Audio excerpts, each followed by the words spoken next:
حضرت علی رضی اللہ تعالیٰ عنہ کے سامنے ایک شخص نے بہت اکڑ کے کہا نا کہ تم جانتے نہیں کہ میں کون ہوں.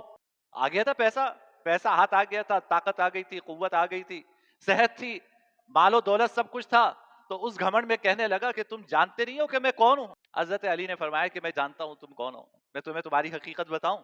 تو کہنے لگا کہ اچھا کیا ہے میری حقیقت؟ کہا کہ تمہاری حقیقت یہ ہے کہ اولو کا نطفہ قذرہ و آخرو کا جیفہ منتنا و بینہما تحمل العذرہ. کہا یہ تمہاری حقیقت. تمہاری حقیقت یہ ہے کہ تمہارا آغاز ایک ناپاک قطرے سے ہوا ہے، یہ تمہارا آغاز ہے. تو تم کہہ رہے ہو نا میں کون ہوں، تو میں بتاتا ہوں میں کون ہوں، تم کون ہو. تمہارا آغاز ایک ناپاک قطرے سے ہوا ہے، تمہاری انتہا کیا ہے؟ ایک بدبودار مردار. یہ تمہاری انتہا ہے. انتقال ہو جائے گا نا. اب کوئی ابا کو گھر پہ رکھنے پہ تیار نہیں ہو. لاکھ آپ نے اپنے بچوں کا لاڈ کیا ہو، ان کی ہر خواہش پوری کی ہو. آپ اپنے بچوں سے کہہ کے جائیے کہ مجھے 2 دن تم ذرا گھر میں رکھ لینا، میں دیکھتا ہوں کون رکھتا ہے. کوئی آپ کو گھر پہ رکھنے پہ تیار نہیں ہوگا. اب ابا نہیں رہے، اب ہوا میت. نام بدل گیا، لقب بدل گیا.